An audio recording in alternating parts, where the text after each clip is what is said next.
Good morning, and welcome company executives and owners. And welcome to this presentation on India. My name is Veronica Puente, and my associates are Marina Sarazan, Sergio Gonzalez, Derek Davies, and Hussein Isa.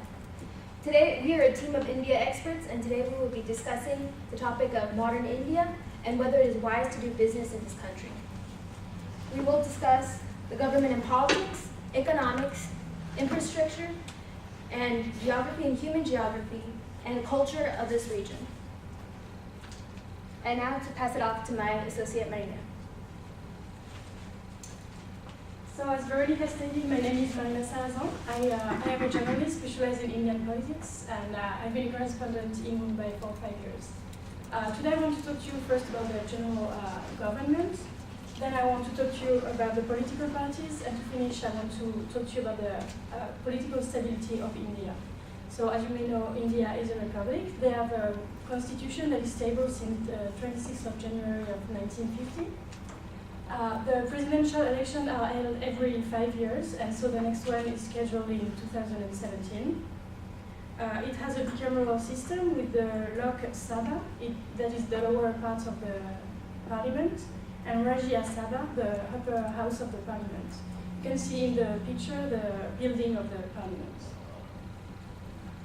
So the president of India is Pranab Mukherjee, that you can see on the left, and the prime minister is Manmohan Singh, that you can see on the right. Now I would like to move on to political parties.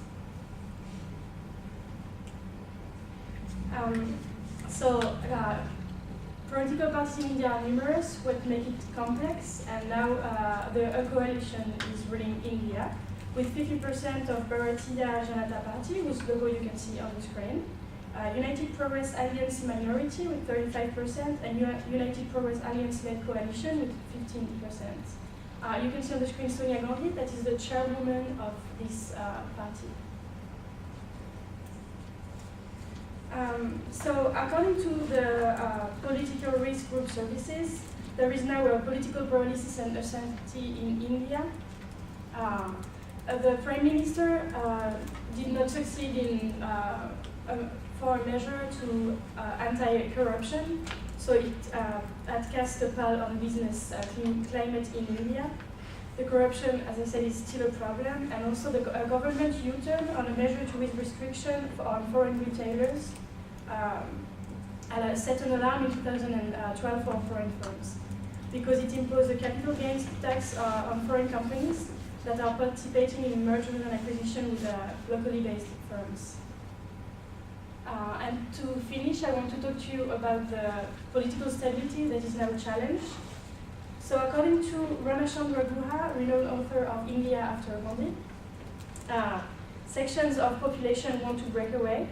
Also, there is the Maoist insurgency that threatens the territorial integrity of India. The third challenge is the religious fundamentalism that is still present in this country. Also, there is still corruption. The public institutions are corroded. Political parties increasingly resemble to family firms, and police and bureaucracy are heavily politicized. There is also a massive environmental degradation that leads to scarcity of resources, and so inequalities, and of course the poor are more touched by this because of gravellands, pollution of soil and water, and deforestation. The last challenge of India is the growing economic inequalities, and according to the BBC, Mukesh Ambani, the richest man of India, has in Mumbai a building as a house of 27 floors high and 400,000 foot square. But it's a city where 60% of people live in slums. So here in the picture you have this building and the most common apartments in Mumbai. So today I talked to you about the government, the political parties, and the challenged political stability of India. And I would like to hand on to Sergio.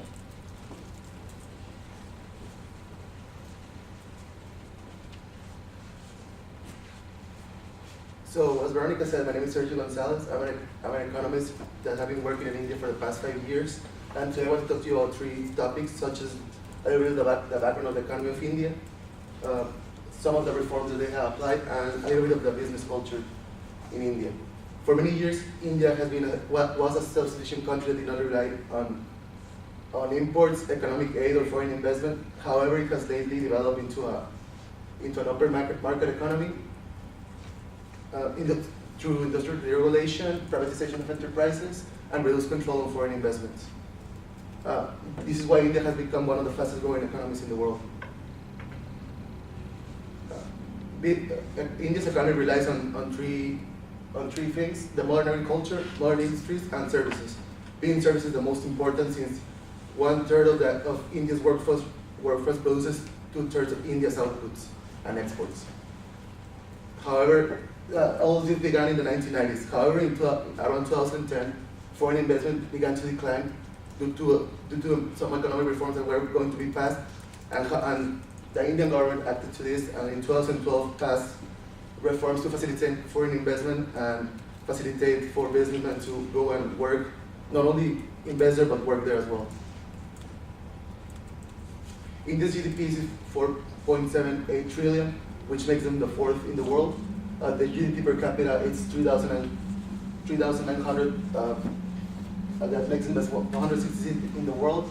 And their GDP by sector is distributed in the following ways, which is agriculture accounts for 53%, industries 19%, and services 28%. India has a rapidly growing middle class, and with this comes the need for commodities such as consumer goods, infrastructure, and financial and legal services. But with all this said, it is kind of hard to enter to India to work because their business culture is a little bit, it's influenced by thousands of years of Hinduism, Islam, the British Raj, and recently Western business culture. And that being said, India represents huge opportunity for business. However, if these cultural influences are not understood and acted accordingly to, it will be kind of difficult to conduct business in India, as the government is trying to get investors to go to India. However, some sectors of the industries remain stubborn and apply pressure to keep these barriers of entry harsh and difficult to enter for foreign investment. Now I talked to you about a little bit of the background of the economy of India, the reforms that were applied lately, and a little bit of the business culture, and I'm going to pass it off to Derek, who's going to talk to you. My name is Derek Davies, and I'm going to talk to you about the infrastructure of India. And I have a bachelor degree in global studies. Today I'm going to talk to you a little bit about the telecommunications of India. I'll talk to you about the transportation and the power. First, I have the telecommunications. According to Infoclease.com, surprisingly enough, India is ranked in second when it comes to the largest telecommunication network. The country also comes in third with the largest amount of internet users. In 2012, more than half of the mobile phones in India were smartphones, which is pretty surprising. Like, they're slowly and gradually increasing in technology and advancing like that. And to compete with international standards of defining broadband speed, the Indian government has taken the aggressive step of proposing a $13 billion national broadband network to connect all the cities, villages, everything. And the phase is going to be completed by late 2013. It's expected to be completed, so in the next month or two, hopefully. Now moving on to transportation. The railways in India provide the principal mode of transportation for freight and passengers. And Indian Railways is the largest railway system in the world, according to mapsofindia.com. It has one of the largest road networks in the world, and it's very congested at times during traffic. You can see in the pictures right here. And as I said, along with the railways, this is some of the trains that everybody is on the side of. You can go on Google, you can look up pictures, and there's tons of them like this. So it's pretty normal. And the roads, even with the congestion, they're also very poor quality too. So even if they were congested, it's pretty bad because of all the traffic. Shipping plays an important role in the transport sector of India's economy. Approximately 90% of the country's trade by volume, which is 70% in terms of value, is moved by sea. And India has the largest merchant shipping fleet among the developing countries and ranks 20 amongst the countries with the largest cargo fleet. India also has 125 airports, including 11 international airports. And Indian airports handle 96 million passengers and 1.5 million tons of cargo annually. An increase of 31.4% of passengers has occurred, and it's 10.6% for cargo traffic over the previous year. The dramatic increase in air transportation has really caused a lot of commotion because they can't handle it. Like, it's just getting too much, and the airports are too small. So they're it's placing a heavy strain on the country's infrastructure of transportation-wise. Transportation infrastructure is actually better in southern India than it is in northern India. And according to the CIA World Factbook, the railways are facing severe capacity constraints also. So with everything, they're having problems with railways, airports, roads, any type of transportation in India is a problem. On to my next point, which is power. According to the CIA World Factbook, even though many Indians have cell phones, much of the population, which is 400 to 500 million, still has yet to obtain the electricity for their home. And India has close to 40% of the world's population without power, which is a lot. So it's almost like more than half of the world's population without power is located in India. And it's very surprising because the fact that a lot of them have cell phones, but the population is so big that that's why it's not as, I don't know, like as big, I guess. And my last point is India's demand for electricity has soared along with its economy in recent years, but utilities have been unable to meet the growing needs also. There's often blackouts by hundreds of megawatts, forcing regular blackouts. Some days you'll just be sitting there and the power will go out, and then if it comes back on, it's normal for them right now. But they've had many severe blackouts that's just affecting everything. It's not just affecting India, it's affecting places in the US because there's call centers, all kinds of support centers that India uses, or that America and other countries use. So whenever that blackout happens, it also affects many other countries. So today I talked to you about the transportation, telecommunications, and also the power of India. And now I'm going to pass it off to Hussein to talk a little bit about the geography. As Derek said, my name is Hussein Isa, and I got a master's degree on global studies from Columbia University. And today I'm going to cover the demographics of India and the climate and the terrain of India. India is the second most populous country in the world with over 1.2 billion people.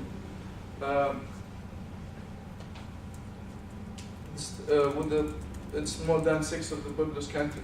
It's more than six of the world's population are already contain like 17% of the people of the world. India is projected to be India is projected to be the first populous country in 2025.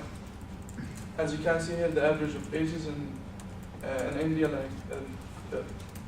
4% is 15 years old people, and 70% of the people are between 15 and 30 years old, and 25% of the people are from 30 to 45 years old, and 1% is 45 to 60 years old.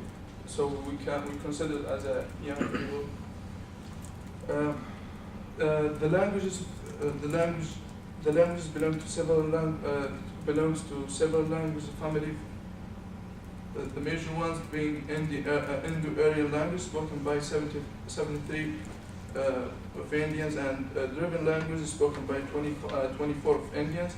The official language of Republic of India is the Hindi, while the English is the second official language.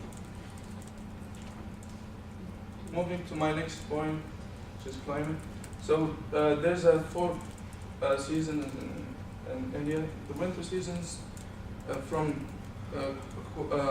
from December to March. The coldest months of December and January. So the temperatures average is from 50 to 75 Fahrenheit. In the summer season is lasting from April to July. In the eastern regions, the April is the hottest month in the year, and in the northern regions is May is the hottest month in the year. The monsoon or the rainy season is lasting from July to September. Monsoon rains begin to recede from north of India at the beginning of October.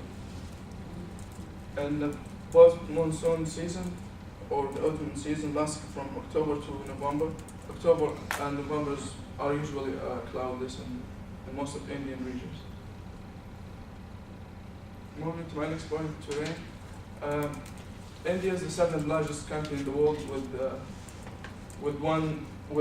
total area of 3,166 square kilometer and coastline of 7,517 kilometers.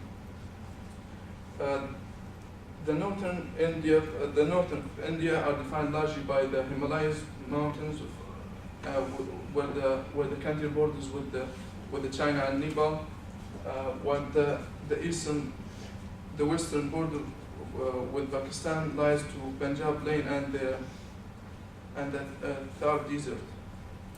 On the east of country bordered with Bangladesh, largely defined by the two main hills called Khasi Hills and Mizo Hills.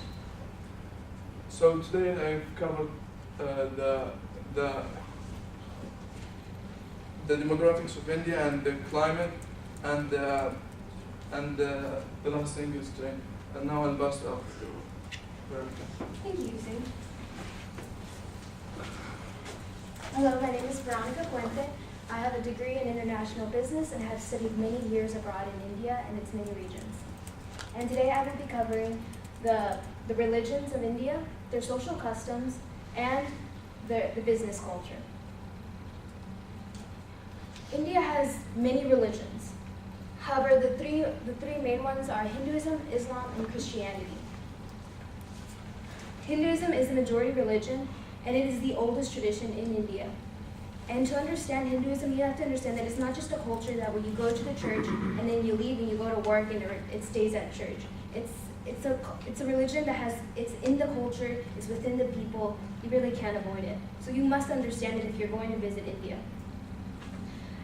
Islam is 13% of the people, and you have to understand that Hinduism and Islam are both antithesis to each other.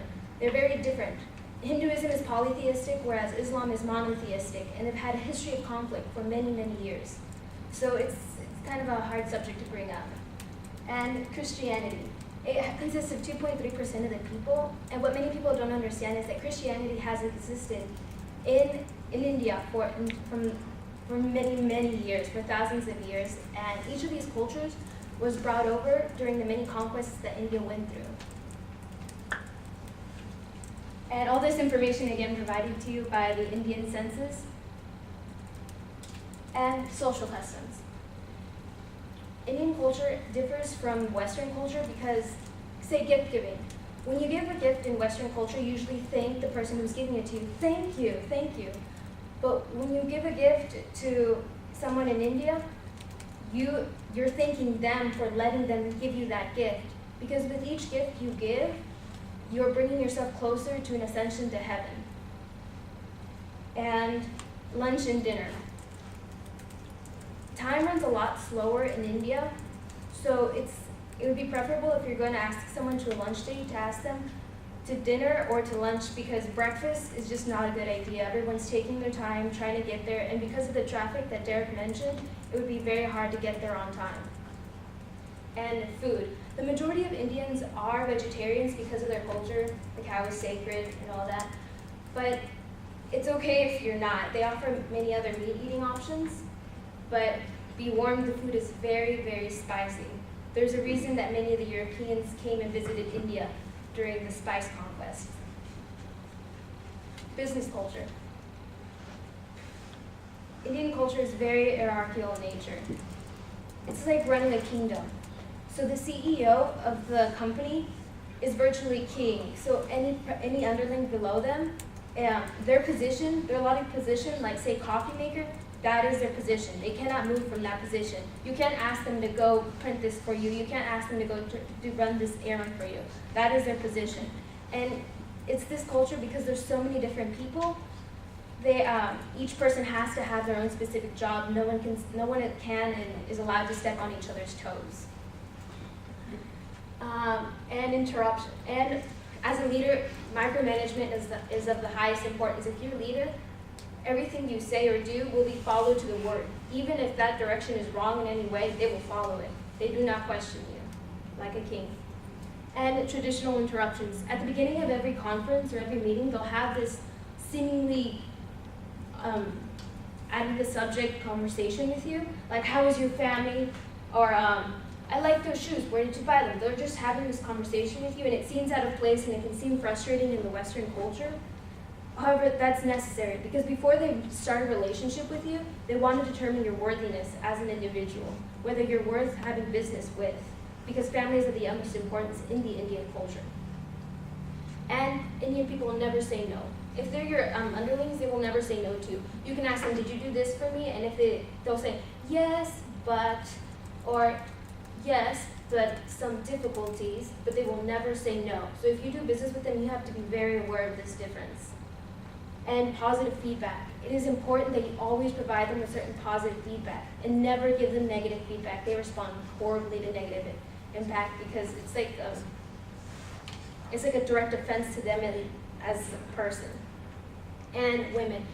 If you're a woman and you're a leader in this culture, they will respect you in your position, but it is very important that you do not fraternize with any male underlings or anything, because they're watching you basically.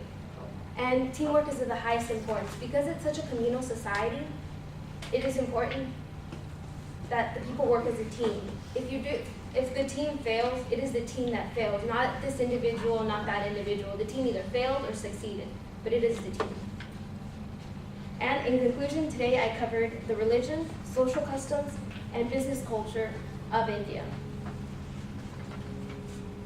And in conclusion of this presentation, today we discussed the government and politics of India, their economics, their infrastructure, geography, and culture. And my recommendation, our group recommendation is that businesses and companies should not invest in India, not at this time.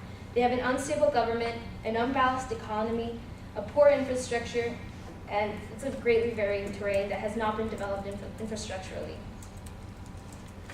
And thank you, and I am now open for questions.